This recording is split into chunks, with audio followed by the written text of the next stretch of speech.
right, everyone's full of turkey. The lights are green and red behind us. Kyle's because it's Christmas. Me because the Eagles won yesterday. Today we're going to talk about the EV hybrid battle, Tesla's two big releases, and a busy Black Friday results. Busy Black Friday results. It was. I got to get my articles right. Busy Black Friday results. I don't know why I added the article A in there. not the article like the thing we're reading. The article like the English, form English of article sentence structure. Yeah. My perfect. fifth grade. How was your Thanksgiving? How was the deal? How was it all? It was really good. We had so many people at our house on Thanksgiving Day. Oh, man. And it just went. I was surprised at how smoothly it went. We had like 30 people over and dinner just happened. And here's the Thanksgiving turkey trick. So first of all, we cook our turkey in a turkey roaster. Okay. It's like a $40 or $50 like Oster brand appliance. And it only comes out once a year. The turkey goes in. And I added a little element to it this year. Sarah does the turkey out, right? It's a digital thermometer that you just pop in the turkey leg. You run the wire outside the roaster. Literally, the turkey was done in 2.5 hours to perfection. We're like, oh, it's 165. And literally, you put it in the roaster, put the lid on, put the timer on. 2.5 hours later, you pick the lid up and you let it rest and you carve it. So that's new technology, old technology. Amazing. We got lucky. You know, like we did great. Well, on the turkey story to match that is you always hope, and they never put it on the packaging, whether or not the turkey has the little red thing that pops. Popper, yeah. Right? The little pop. Ours didn't have it. We got lucky this year. Ours had one. So that's always a win because you're like, you're going to get a good turkey, and it was good. My sister and brother-in-law were sick. They weren't able to make it, but my mom and dad were in town, and we just had a nice weekend.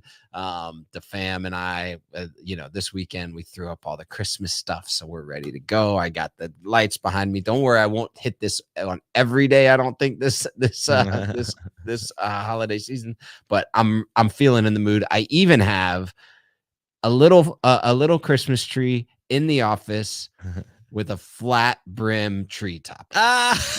You gotta get a flat brim tree topper. Oh my gosh, that would be amazing. But look, I know a lot of people are getting back in the getting back started today. Most people were probably closed yesterday, definitely closed on Thursday. A variety of people worked Friday, Saturday, right? But whatever it is, everybody's like, this feels like a real Monday. Yeah, everybody's coming in. So we're going to ramp it up slowly.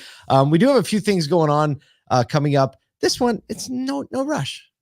2 weeks from now, December 13th, we're going to do another one of our ASOTU Edge webinars. These things have been so much fun with our friends at Upstart. The title is Transforming Car Buying, the Power of Connected Auto Retailing. So look, there's always something to learn. Our friends at Upstart are great at it. So December 13th, it'll be a nice mid-month webinar that you can sign up for. You can sign up by going to, I believe, asotu.com. Just scroll up a little bit and you'll see a sign up right there. We hope you can join us because these things have been fast. It's under 30 minutes, 30 minutes. So much fun. And we got some other plans in the works too, maybe for later in the month. You're an extravaganza. We'll talk about that. We'll talk about it. But we have some news to talk about. I mean, let's go. What I did find out is that the whole automotive world basically screeches to a halt. Shut down for 4 days. So we're going to give you some broader stories and some directly appropriate stories today. So speaking of broader stories, we're going to segue into it. Just we need the segue energy. We got it, just so we know.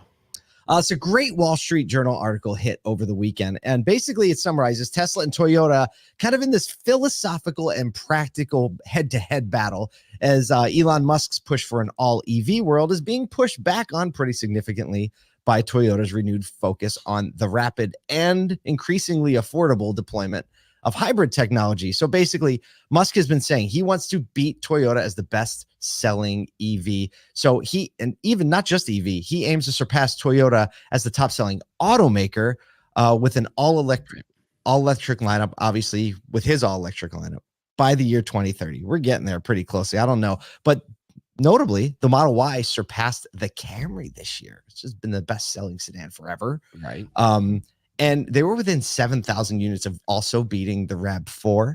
That's the one that gets me because the Camry I get, right? Mm-hmm. It's a sedan, right? It's a sedan, and sedans in general have been going out of style. Like everyone's moving to crossover utility vehicles. That's just kind of what the buying matrix is in the US. So to be that close to the RAV4 from another sedan-ish looking thing on a Model Y. Yeah, the Model Y is right in between. Yeah, it's right in between. That's the surprising one to see them catching up there. The difficulty here is, and this is what, and we'll talk about this in a second, but what other vehicles is Tesla going to come out with to compete with the 19 model lines that Toyota currently has to get every segment of the market? And Toyota, I mean, it's always baffled me a little bit is that the model lines seem to have a lot of overlap. Yep. In size. However, like they just have built amazing brand around so many, like the 4Runner, like 4Runner, Highlander, this new Land Cruiser that's going to come out. But basically, despite their growth, Toyota has been leaning into the hybrid technology, getting closer and closer. Like 2 years ago, there was like a $10,000 difference. If you wanted a hybrid powertrain, you're paying 10 grand more for a Highlander. That is no longer the case. And the Camry pricing that's about to come out with the hybrid only, right? They're only producing with a hybrid. They're trying to address that. And so basically, Akio Toyota, we know, has been a champion of hybrids, saying that the hybrid is the perfect balance. It allows you to step into an electric future without all the inconveniences and stresses of an EV. So Tesla has been cutting their prices like crazy, right?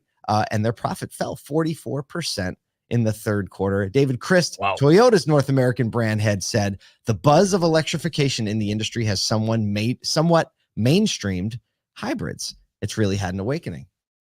This is, in my opinion, the Q4 story of the year. Second half of Q3, Q4 story of what is happening with electrification. And I still don't think that all of the OEMs, including Tesla, have seen the full ramification of what it looks like to go all in on EVs and not have a backup plan, especially when it comes into manufacturing. And how do all of the OEMs, including the new entrants, fill the gap in education to bring in the next wave of adopters? That's the trigger. If all of them can figure out that education gap and get the next wave over the hump, then EVs are fine. But right now we are in that great chasm of, can it kind of like cross the divide? Well, speaking of can it cross the divide, segue time. We're going to continue on this thread of the EV conversation, and Tesla has two releases of sorts that are dropping this week. The first one is the release of full self-driving V12, and also on the 30th, a much-awaited release of the production Cybertruck.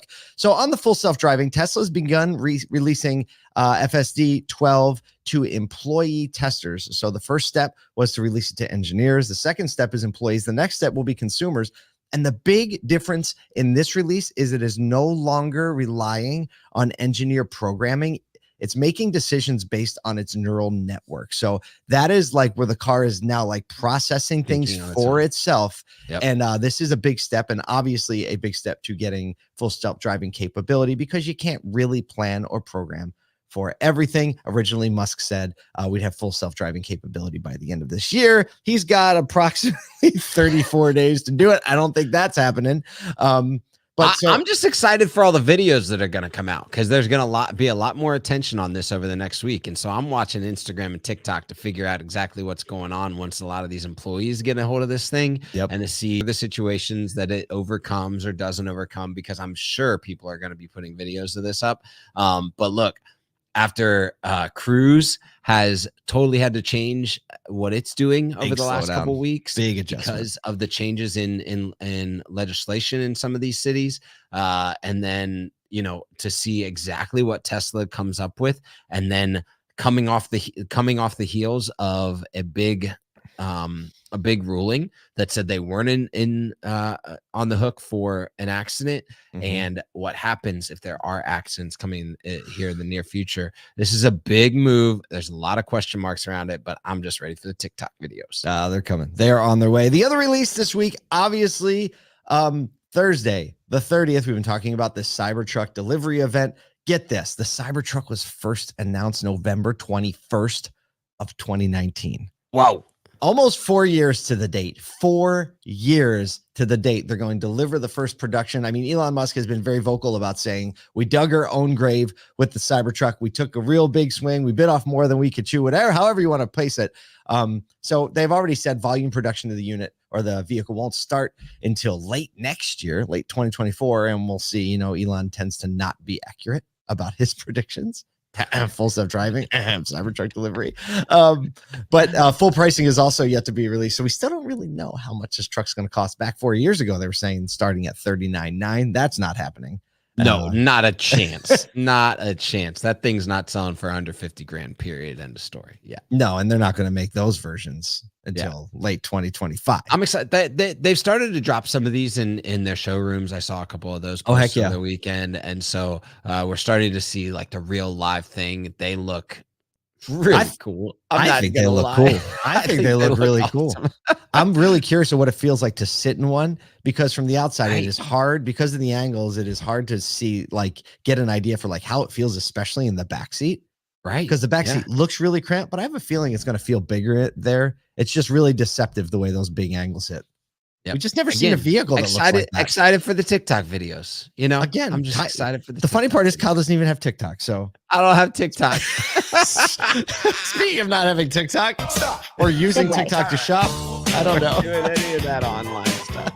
Hey, Black Friday 2023 has completely defied analysts' expectations with a record $9.8 billion in online sales, showcasing American consumers' adoption of digital shopping for those great Black Friday deals. Online sales were up 7.5% from last year, with mobile shopping accounting for 54% of those sales. So the actual purchasing, interestingly enough, it was 79% of the actual shopping behavior, but only 54% of the actual sales. Also, buy now, pay later saw a significant increase, over 47%, indicating a shift in consumer payment preferences, not just payment preferences, but now affordability to pay, right? Ability to pay. The interesting one, this was a cool stat that I thought was really neat, is store branded credit cards are actually losing popularity, with registrations down 37% from 2015 as shoppers opt for more flexible and less brand loyal payment methods. So they're not getting us at the old register there, the old Gap card. Yeah, not getting that card.